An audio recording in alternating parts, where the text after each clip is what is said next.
요즘 추세를 보면 법원이 그동안의 이재명 지사의 판결, 그 다음에는 은선미 대법원에서의 판결, 이런 걸 보고 우리 국민들이 보통 실망이 크지 않았어요.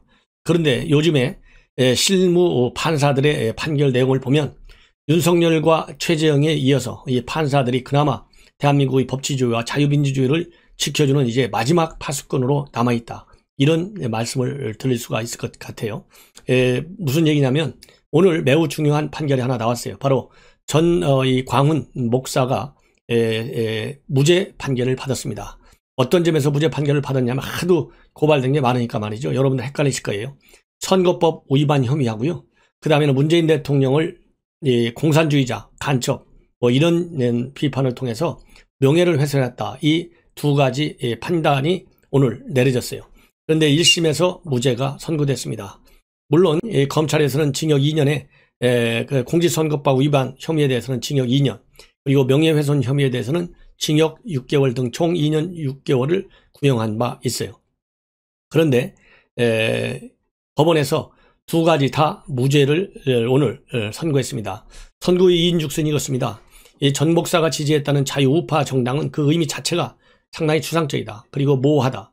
그래서 외연의 범위를 확정할 수가 없다 이거예요. 정당의 실체가 없다는 것이죠.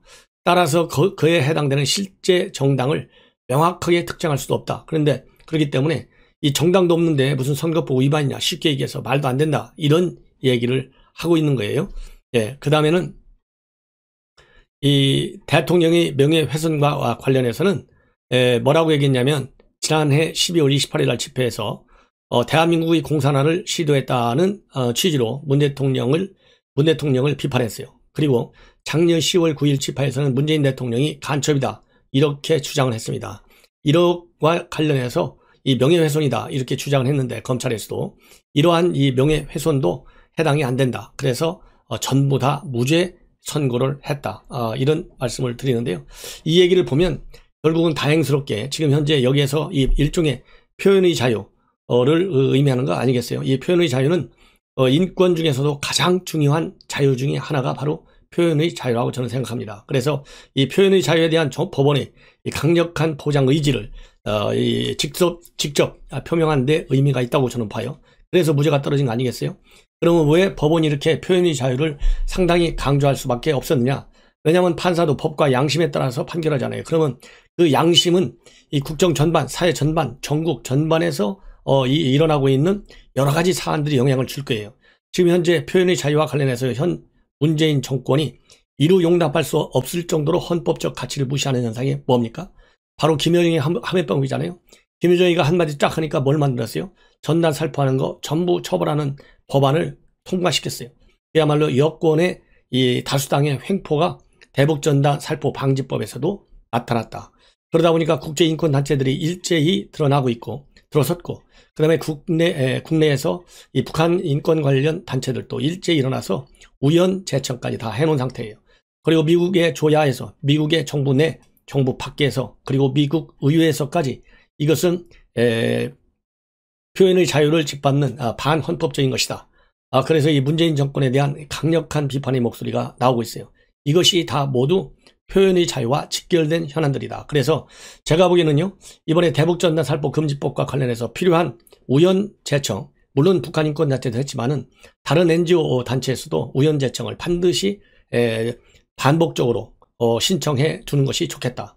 그래서 오늘 1심 판결에서 나온 표현의 자유의 연장선상에서 대북전단 살포 방지법은 곧 우연 법률이다, 이런 판결을 이제 법원을 통해서 받아내야 되겠다. 그래야 이게 문재인 대통령이 사인한 거, 이거가 정말 얼마나 잘못된 우연적 사인이냐, 결재냐, 이것을 다시 한번 국민들이 피부로 느낄 수 있을 것 같아요. 이번에 윤석열 총장에 대한 징계 제청, 대통령이 사인했는데 감히 대통령이 결정한 것을 일개 판사가 어떻게 거부할 수 있느냐, 이건 사법 구태타다 난리를 치고 있는데요. 그게 사법의 원리고 재판의 원리예요. 그렇기 때문에 이번에 살포 방지법, 전단 살포 방지법도 결국 문재인 대통령이 29일 날 어제 결재를 해서 3월 30일부터 효력이 발생하게 돼 있지 않습니까? 그래서 대통령의 결재권이, 즉 헌법을 무시한 대통령의 결재권은 법적 효력을 가질 수 없다는 것을 다시 한번 확인받아야 되겠다, 이런 말씀을 저는 드리고 싶습니다. 그래서 이 굉장히 오늘 전광훈 목사의 무죄 선언 판결문은 굉장히 중요하다. 이 시점에서 이런 말씀을 저는 드리고 싶고요. 그 다음에 오늘 강요 바꿨습니다. 3명이 바뀌었어요. 이거 물타기 작전을 한 거예요. 왜 물타기 작전했습니까?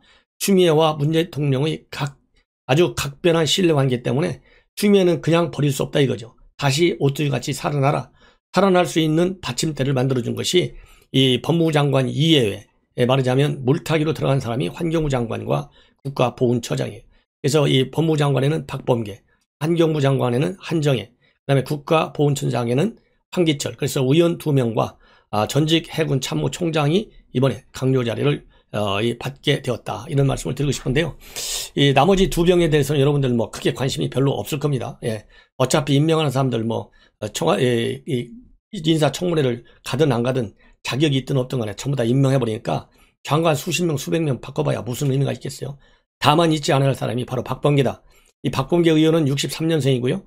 대입 검정고시를 통해서 연대 법학과를 나왔어요. 한밭대에서 경제학과를 다니다가 이 연대로 편입한 걸로 알고 있는데요. 어쨌든 간에 연대 법대 졸업자입니다. 예. 그리고 이 삼선 의원이에요. 19대, 20대, 21대. 대전 서구 을 지역입니다.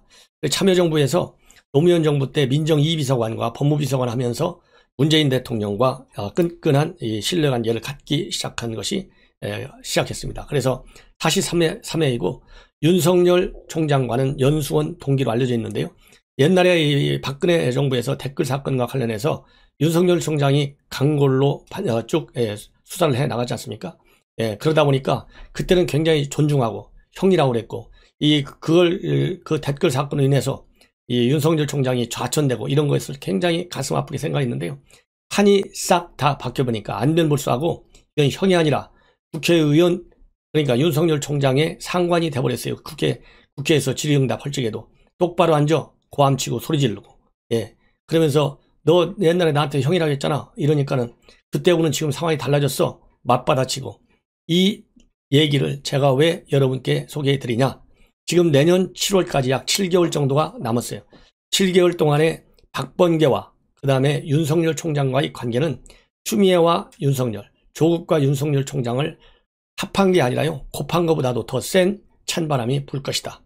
그래서 제1차적으로 1월, 2월에 있게 될 이 검사들, 인사를 상당히 앞당겨서 하고 인사 학살을 보다 더 강하게 할 가능성이 크다. 그렇다면 어떤 불똥이 튀겠느냐. 대전에서 지금 이루어지고 있는 월성 원전 수사 이거 싹 다 바꿔치기 할 것이다. 안 바꿔치기 하면요 가장 간단한 것이 이제는 공수처장이 그거 좀 갖고 와 그러면은 윤석열 총장은 예 알겠습니다 하고 갖다 바쳐야 돼요. 그래서 이러한 살아있는 권력 수사를 전부 공수처가 가져가거나 아니면 인사를 통해서 추미애 제2탄 제2연극이 이제 박범계가 주연 배우로 나서게 됐다. 그런 측면에서도 앞으로 윤석열과 박범계와의 갈등과 대립 국면이 또 한 번 대한민국의 법치주의 위기를 더 추가적으로 불러오느냐 아니면은 이 정도에서 대충 마무리 짓고 넘어갈 것이냐의 이제 분수의 분기령에 와 있다. 이런 말씀을 드립니다. 자, 그 다음에는요, 이 노영민과 김상조, 김종호가 사의를 표명했습니다. 설명드리지 않더라도 노영민은 국정 전반에 대한, 김상조는 특히 코로나 사태 관해서, 김종호는 추미애와 윤석열과의 갈등 관계를 조정하지 못했다는 이유가 아니겠어요? 지금 청와대에서는 뭐 얘기가 안 나오고 있어요. 그냥 사의 관련 청와대 브리핑 내용을 보면 사의 표명이 있었다. 이 세 사람은 오늘 문재인 대통령의 국정운영 부담을 덜어드리고 국정인식을 계기로 삼아주길 바라는 마음에서 사의를 표명했다. 이렇게만 돼 있지만은 실제적인 이유는 제가 말씀드린 것이 빠질 것이다. 이런 말씀을 드립니다. 그리고 이 공수처장의 김진욱 판사 전 헌재 재판 선임 연구관이죠. 이 야당에서는 정권 꼭두가시다. 친문 사수처장이 됐다. 그래 이렇게 강력히 비판하고 있고요. 여당은 당연히 중립과 공정을 기대한다. 환영한다. 이렇게 했는데 중립과 공정 이해 가능하겠습니까? 그럼에도 불구하고요. 혹시나 하는 염려가 지금 여당 여권 안에 있다고 합니다. 그래서 청와대가 이 김진욱 초대 공수처장 임명을 했는데 사실상 야권에서는 비판이 많아요. 법조계에서도. 왜냐하면 이 공수처가 뭐 하는 데입니까? 판사가 하는 일이 아니잖아요. 이 강골 검사가 해야 될 거 아니에요. 그래서 윤석열 총장 같이 살아있는 권력에 대한 수사도 가차없이 해야 될 것이고 이 정치적인 압력도 견뎌내야 될 거예요. 그러나 수사 경력이 거의 전무합니다. 예. 그럼에도 불구하고 왜 임명했느냐? 쉽게 얘기해서 그냥 만만하다 이거죠. 청와대가 말 시키는 대로 잘 할 것이다. 그래서 이런 경력도 없고 그렇지만은 갖다 앉혔다 이겁니다. 그러면 수사는 그럼 어떻게 할 것이냐? 수사는 헌재 공수처장이 수사하는 거 아니지 않느냐? 그래서 공수처 차장을 수사 배대롱으로 갖다 앉혀놓고 차장을 통해서 전부 조정하면 될 것이 아니겠느냐? 이런 생각 때문에 이 수사 능력이 없다 하더라도 갖다 앉혔다. 그리고 또 이 공수처를 이끌려면 또 하나 중요한 이 자질 중에 하나가 아주 조직관리 경험과 능력이 있어야 되는데 이런 것도 사실상 없다 이거예요. 예. 그럼에도 불구하고 앉혔다 이겁니다. 앉혔다는 얘기는 이 정권 관련 수사를 좌지우지하려는 청와대가 그런 시각이 강하기 때문에 이런 일종의 좀 모자라는 측면이 충분한데도 불구하고 밀어붙였다. 이런 지금 해석이 나오고 있어요. 다만 그렇지만은 이제 어떤 우려가 있느냐. 이 공수처장 내정자도 말이죠. 김진우 럭비공 같은 기질이 있어서 어디로 튈지 모르는 측면도 물론 있다고 합니다. 그래서 향후 중요한 수사에 있어서 정권에 고분만 하지는 않을 것이다 라는 그러한 우려가 여권 내에 있다는 그런 보도들이 나오고 있습니다.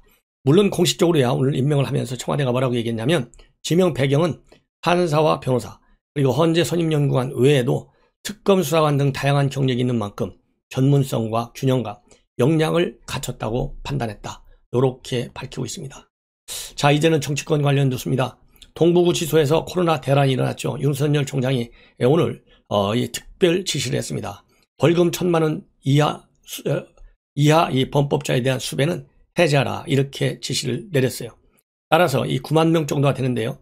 이 1,000만 원 이하 수배자들 이 벌금 수배가 해제됐습니다. 그래서 한 달에 약 1만 5천 건으로 추산되는 신규 수배 이 입력 조치도 일시 유예가 된다. 이것은 바로 이번에 동부구치소 사건과 관련해서 추가적인 감염을 우려한 그러한 이유로 특별 지시가 내려졌다. 이런 말씀을 드립니다. 그리고 이제 추미애가 이제 짐을 싸갖고 나갔어요. 결국은 장관인 내 명을 감히 윤석열 총장이 거역했다. 그랬는데요. 윤석열 총장이 명을 거역한 것이 아니라 추미애가 명을 거역했어요. 누구의 명을? 국민의 명을 거역했습니다. 국민의 명은 즉 곧 천심이에요. 이 하늘의 명령이에요. 이 하늘의 명령을 무시하다 보니까 본인이 먼저 짐을 싸고 갔어요.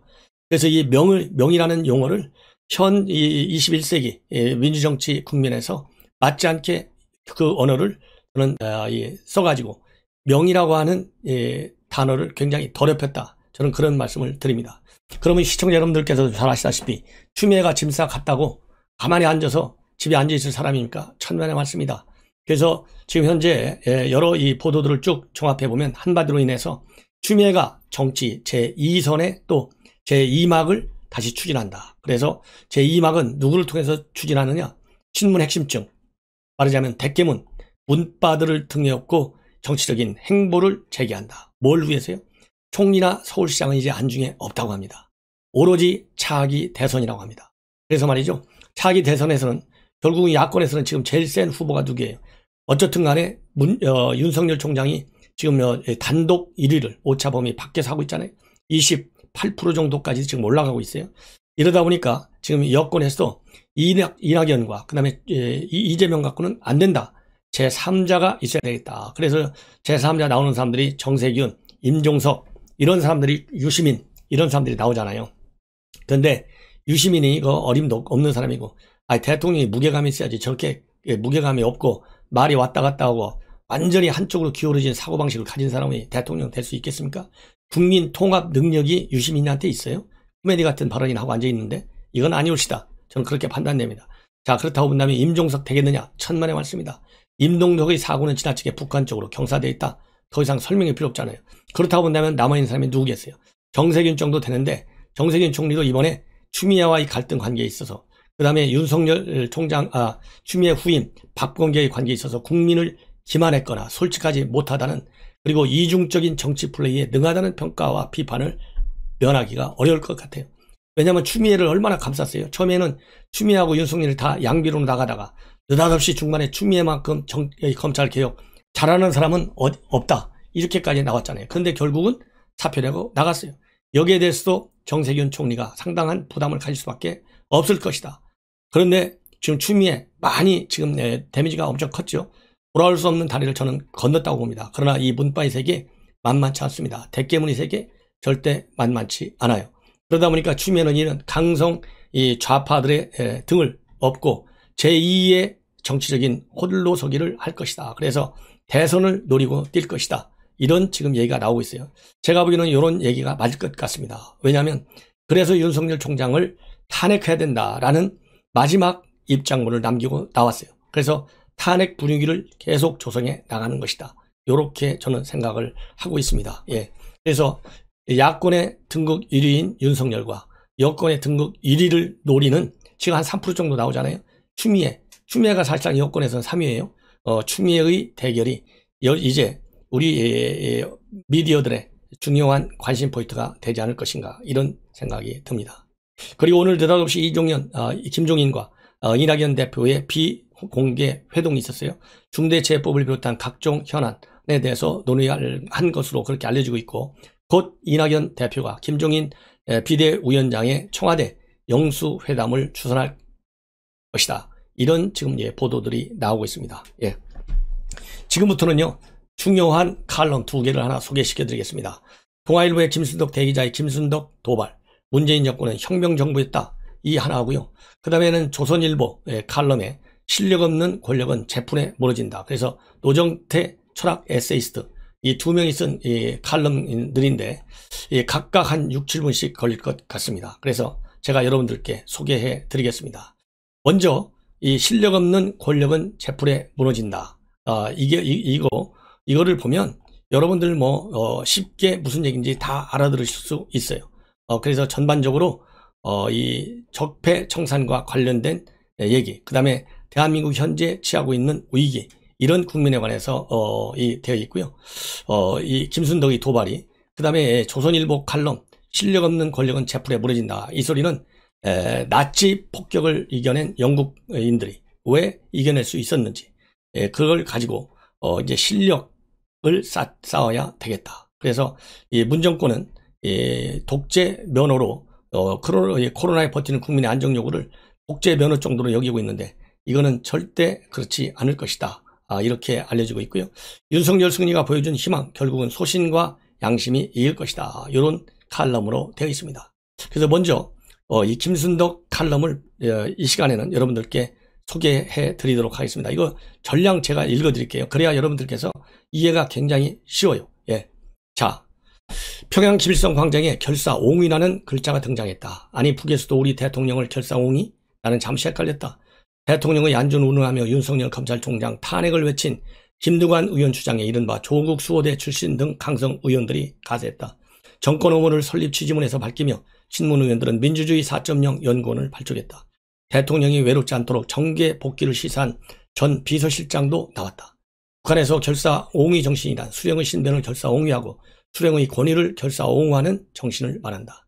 수령의 업적을 결사 고수하고 수령의 사상과 노선, 정책을 결사 관철하는 정신이라고 1992년 반 조선말 대사전은 정의하고 있다.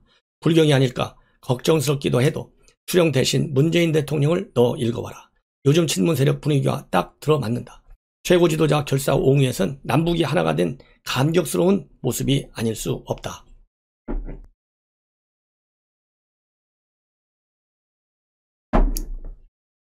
그 다음에요. 미국의 북한 전문 매체 38노스가 우위성 사진으로 포착한 결사옹위는 내년 1월 노동당 대회 때 선보일 매스게임의 한 장면이다. 자유민주주의에선 상상하기 힘든 대중통원이고 정치 구호로 봐준데도 유치한 충성 맹세다. 하지만 가슴에 손을 얹고 따져보자. 국가 이익을 우선해야 할 국민의 대표들이 헌법 46점이다. 혈세로 봉급받으며 대통령 옹위나 하는 게 과연 정상인가? 문재인 정부는 왜 이렇게까지 하고 있는지 나는 늘 궁금했다. 특히 2020년은 1월 2일 오전 7시 법무장관 추미애 임명부터 1년 내내 대통령의 신변과 권위와 업적과 사상과 노선과 정책 옹위를 우위에 바쳤다고 해도 과언이 아니다. 동아일보가 선정한 10대 뉴스로 봐도 국건, 이건희 삼성회장 별세, 성착취 영상 N번만 빼고는 대통령 엄호와 놀랍게 연결된다. 코로나 사태가 대표적이다. 이게 1번이에요. 중국발 입국자 차단 요구가 빗발치던 2월 20일 문 대통령은 차단은커녕 중국 국가주석 시진핑과 통화해서 중국의 어려움이 우리의 어려움이라는 역사적 발언까지 남겼다. 부동산 투기와의 전쟁에서 절대 지지 않을 것이라는 신년사에 맞춰 2달에 한 번꼴로 대책이 나왔으나 결과는 집값 급등의 영끌 전세대란 그리고 세금 폭탄이었다. 그게 2번입니다. 북한군이 서해 북방 항해선에서 우리 공무원을 쏴 죽였을 때 이게 3번입니다.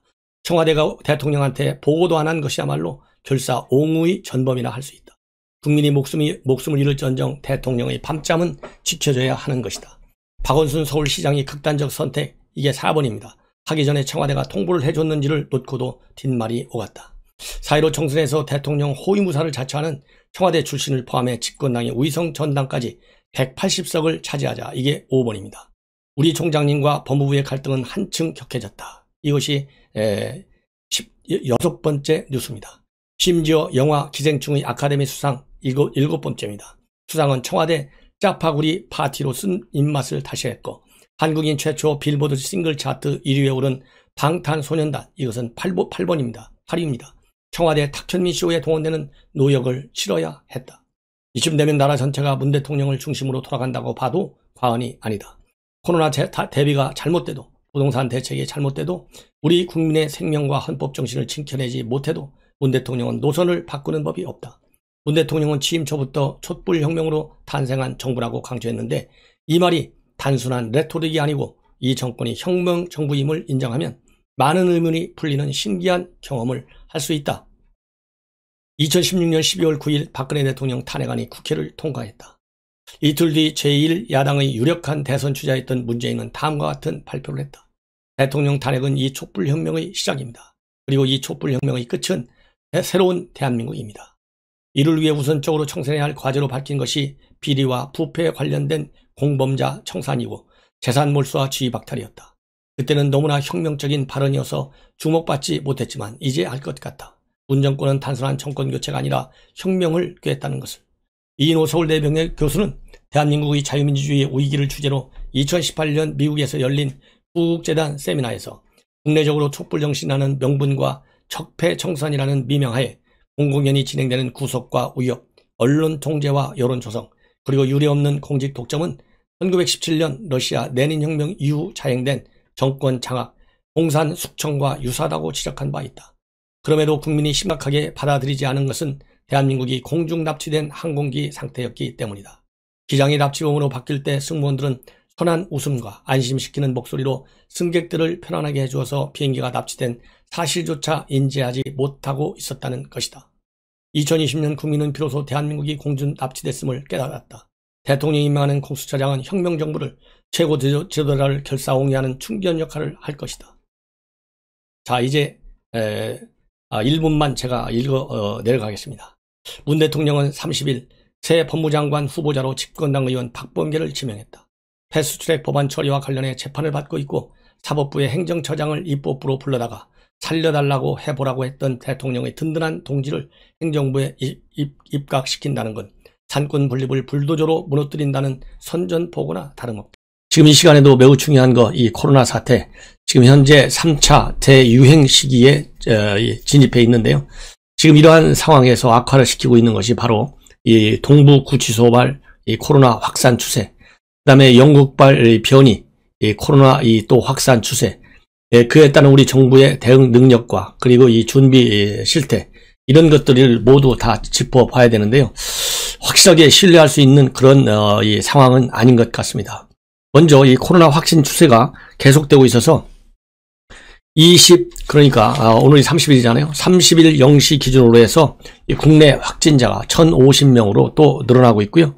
그 다음에 더 중요한 것은 동부 구치소발 확진자가 819명이 됐습니다. 그리고 영국발 이 변이 바이러스 확진자가 지금까지는 3명에 불과했는데요. 그게 지금 방금 전 속보로 떴습니다.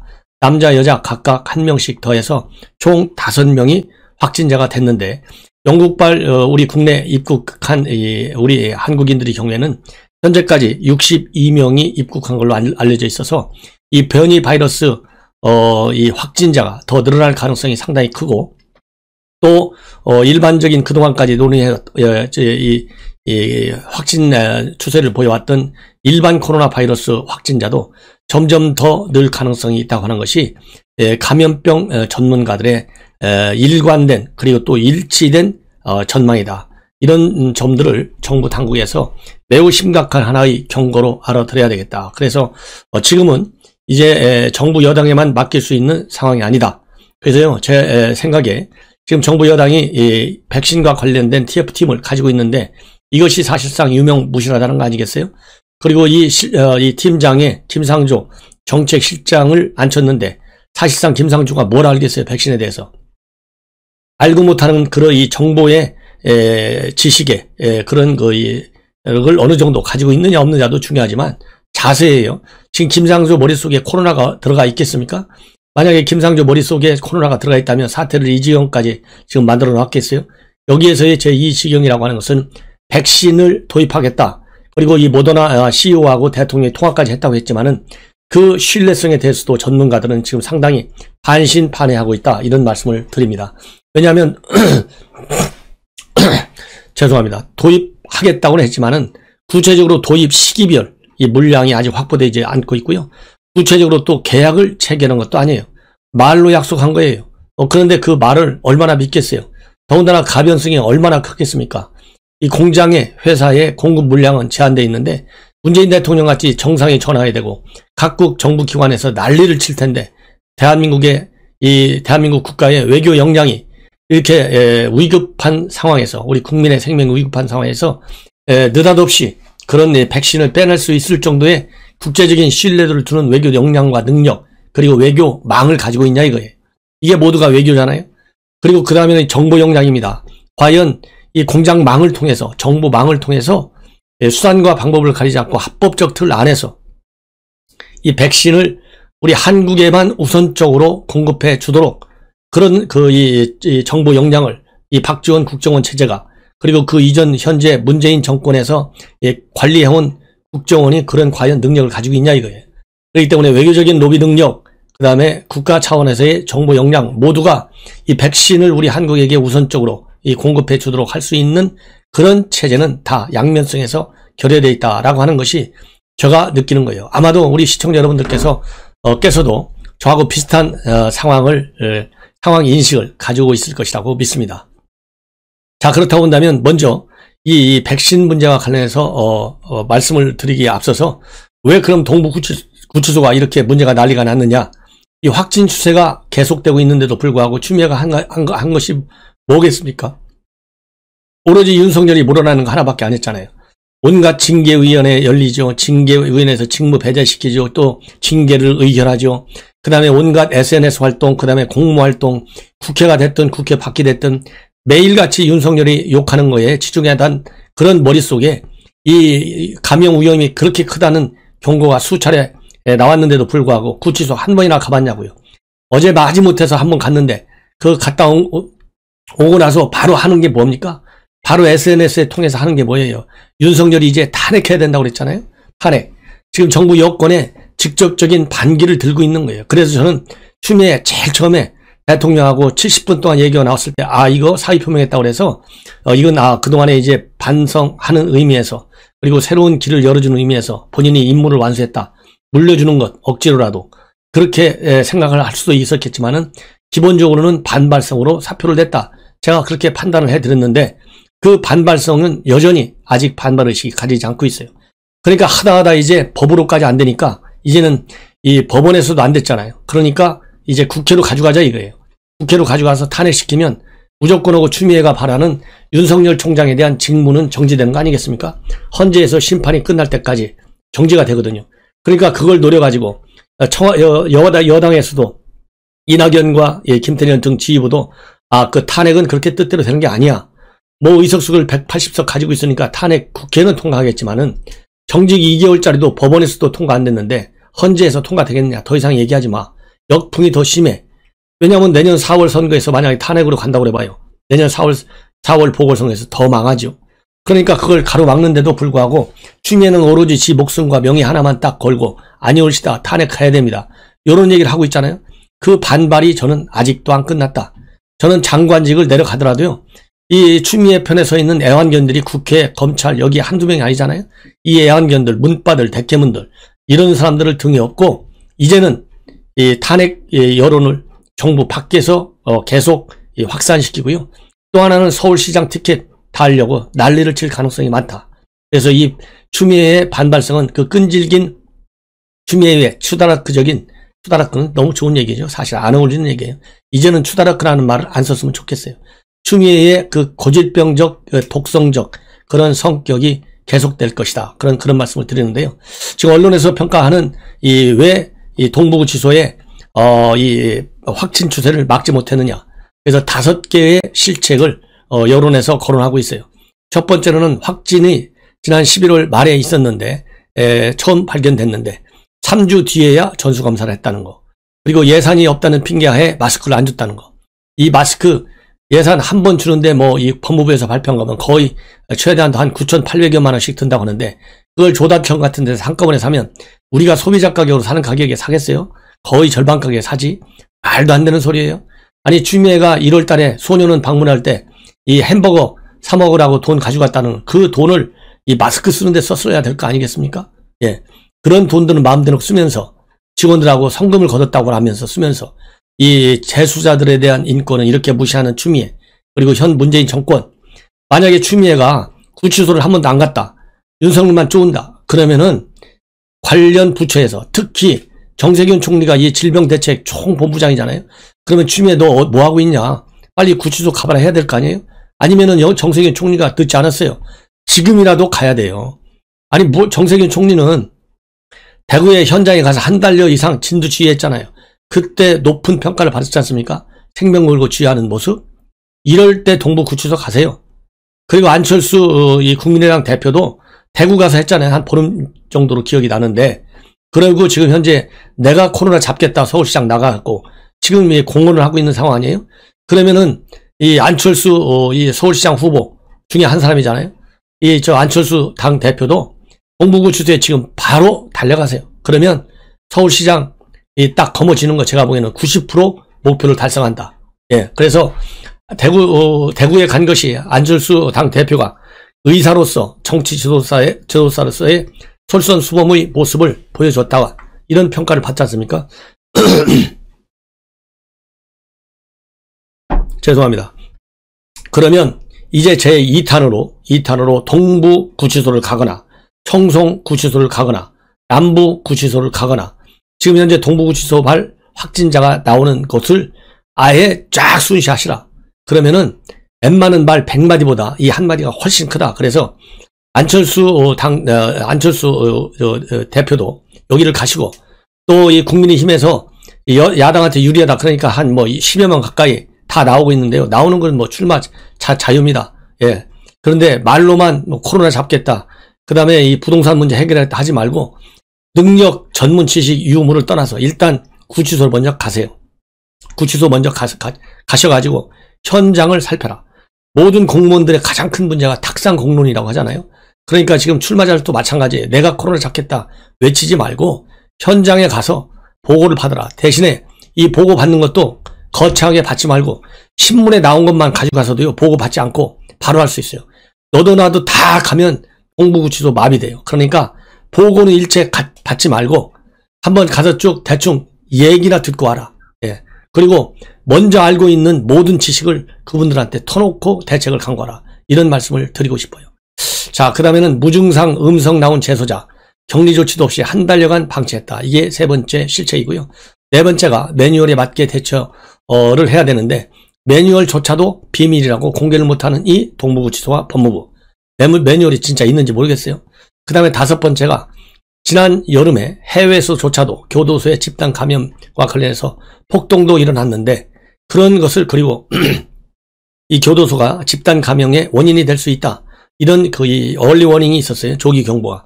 그럼에도 불구하고 아무 일도 안 한 이 5가지가 대대적인 실책의 큰 원인이 되고 있다. 이렇게 말씀을 드리겠습니다. 자, 그래서 이번 구치소발 문제가 굉장히 크고요. 이 영국발 변이가 이 변이 바이러스가 미국에서도 발생하고 있다. 이런 말씀을 드립니다. 근데 이제 문제는 뭐냐면요. 이 백신 현재 정부가 발표한 내용만 쭉 본다면 5,600만 명분이 있어요. 그래서 아스트라가 1,000만 명, 모더나가 2,000만, 파이자가 1,000만, 얀센 600만, 그 다음에 코백스 퍼실리티가 1,000만 이렇게 지금 돼 있거든요. 자, 그래서 이걸로 보면 충분하게 보입니다. 충분하게. 그런데 문제는 바로 뭐냐? 이거는 인명분이에요. 그러니까 실제로 5,600만 명, 우리 인구가 뭐 5,100만 명에서 5,500만 정도 된다고 그러는데 1회씩은 다 맞을 수 있어요. 그런데 한 번 맞아갖고는 안 되고 2번 맞아야 돼요. 2번. 그 다음에는 또 이 접종 기간이 최소한도 한 달 이내에 다 맞아야 돼요. 그래야 2달 이내에 항체가 생겨서 집단 면역 70%를 확보할 수가 있어요.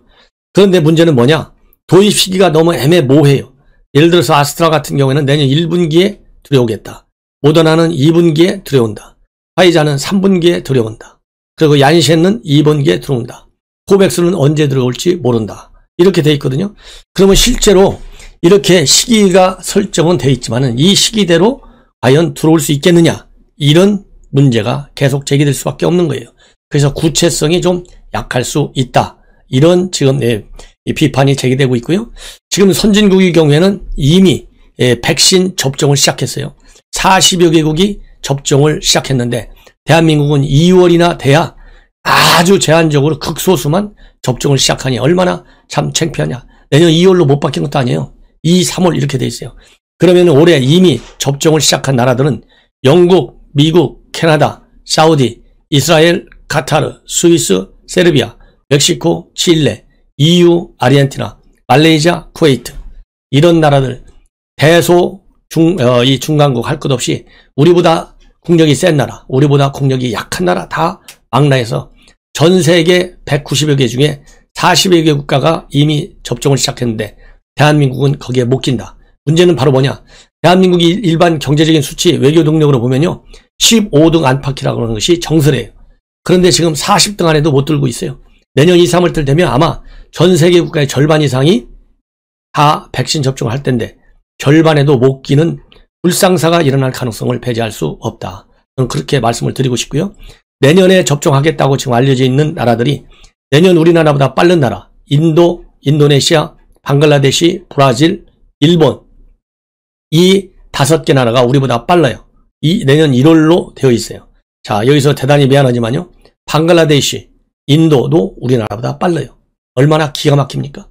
그리고 호주, 태국, 홍콩은 내년 3월 이후로 되어 있습니다. 자, 이래서 문제점이 굉장히 심각하다. 이런 말씀을 저는 드리지가 않을 수 없습니다. 그러다 보니까 지금 현재 문제가 바로 뭐냐?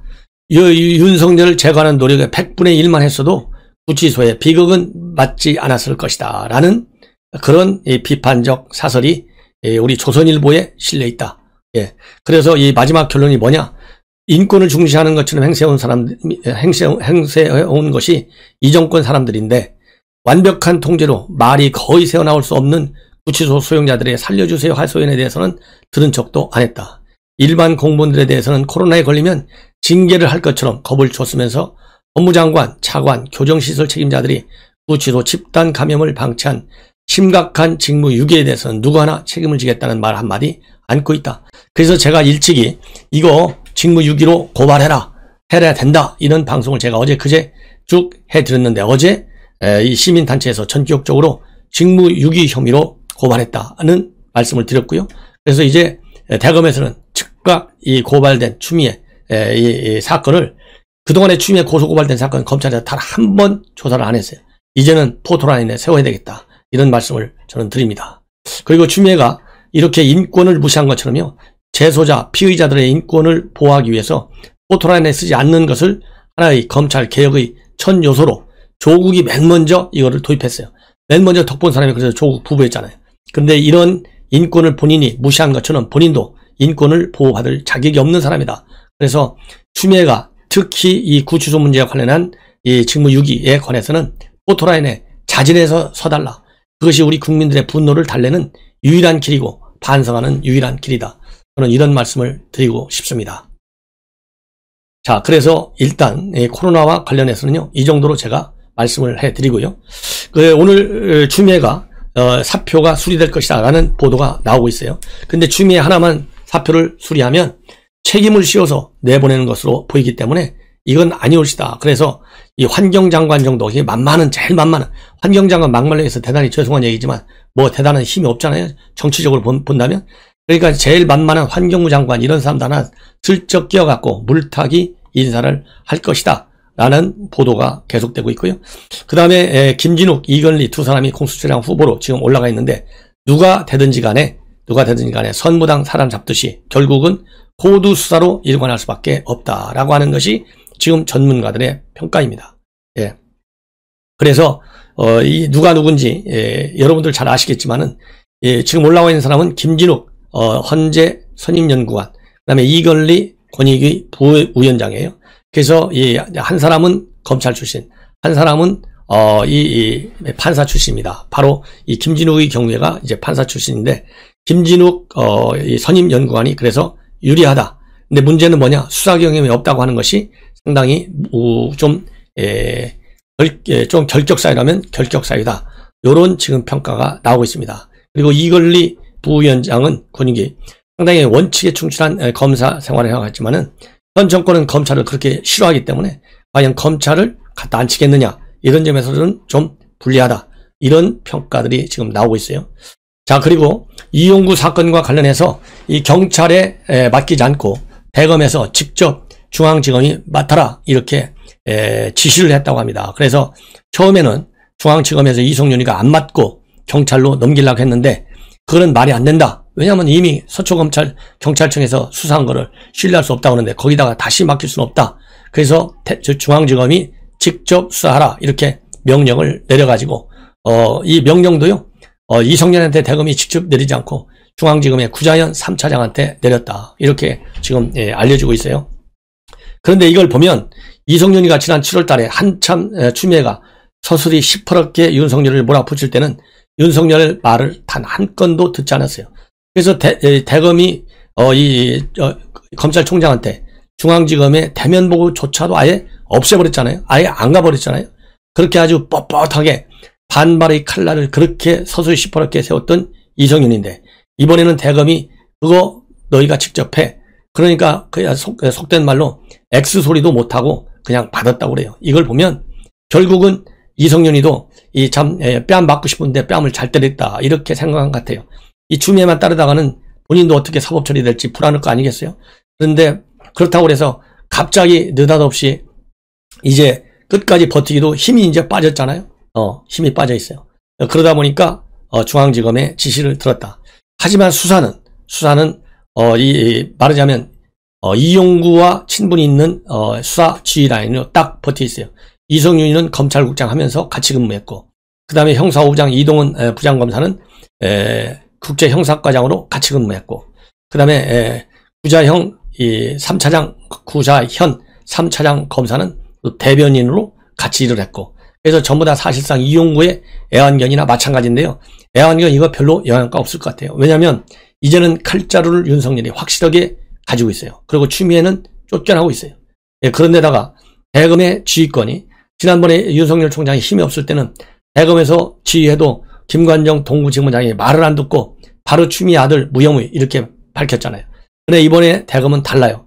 이제 윤석열이 기가 살아났어요. 그렇기 때문에 대검의 수사 지휘를 받지 않을 수가 없다. 저는 그래서 대검 형사부장 물론 애완견입니다. 추미애 애완견 이종문 형사부장이잖아요.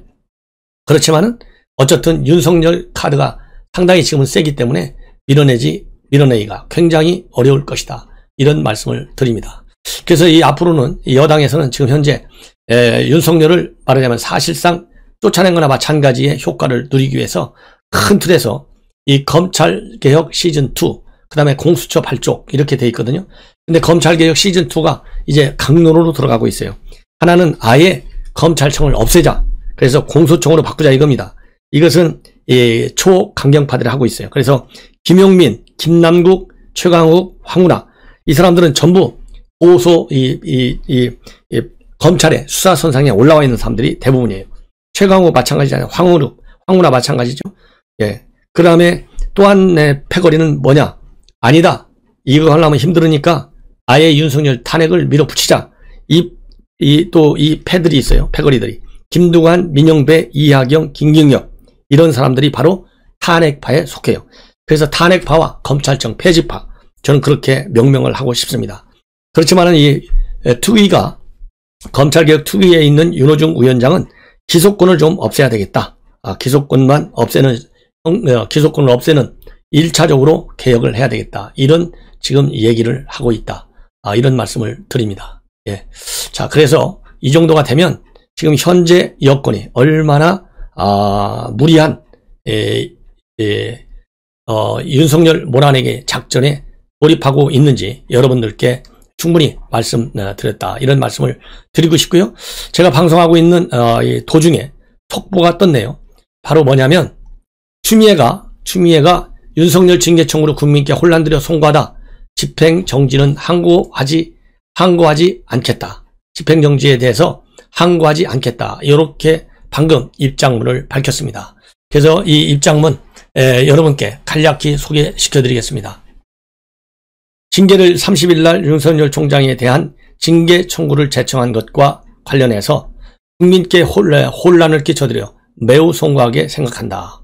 이 얘기는 결국 뭐냐면 행정법원에서 집행정지 인용을 했잖아요. 여기에 대해서 항거하지 않겠다. 이런 의미입니다. 그래서 이 방금 전에 지금 나왔어요. 방금 11시 15분에 나왔구만요. 검찰총장에 대한 징계를 제청한 법무장관으로서 국민들께 큰 혼란을 끼쳐 드려 매우 송구하게 생각한다. 법원 결정에 대해 상소심을 통해 즉시 시정을 과정에서의 혼란과 그 다음에 국론 분열 등을 고려해 본안 소송에서 바로잡기 위해 최선을 다하는 게 보다 책임 있는 자세라고 판단한다. 즉시 항고는 안 하겠다 이런 얘기죠. 그러면서 그렇지만은 또 윤 총장 복귀를 결정한 법원 판단은 또 받아들였다. 이런 뜻도 함께 표명하고 있습니다. 뭐라고 얘기했느냐? 법원은 재판부 분석 문건에 관하여 수사 정보를 담당하는 부서에서 법관 정보를 정리하여 문건화하는 것은 악용될 위험성이 있다는 점과 차후 이런 문건이 작성되어서는 안 된다는 점, 그 다음에 채널A 사건 감찰 방해는 징계 사유로 인정될 수 있다는 점을 분명히 했고 채널A 사건 수사 방해도 추가 심리가 필요함을 지적했다. 추 장관은 법원은 징계 사유에 관한 중요 부분의 실체관계를 인정하면서도 실무와 해석에 논란이 있는 절차적 흠결을 근거로 집행정지를 인용했다. 그것도 법리적으로 납득하기 어려운 논리를 내세워 법무부로서는 받아들이기 어려운 점이 있다. 이렇게 반박을 하고 있어요. 그렇기 때문에 이 국민 여러분께 죄송하다는 이 말의 진정성은 저는 상당히 결여되어 있다. 이런 말씀을 드리고 싶습니다. 그래서 여기에서 특히 말이죠. 채널A 사건과 관련된 감찰 방해, 그리고 채널A 사건과 관련된 수사 이 방해, 이 사건에 관해서는 추미애 측의 소명도 부족하고, 그리고 이건 본안 심리에서 추가 심리가 필요하다. 요런 식의 해석을 했어요. 그리고 이 법관 문건도 물론 작성되어서는 안 된다라는 얘기는 한 건 맞습니다. 그렇지만은 이것도 사실상 추가 심리가 필요하다는 점에 전반적으로 징계 사유에 대해서는요, 추가 심의가 추미애가 징계 사유로 된 거 그 자체에 대한 판단이 잘 쓰지 않는 거예요.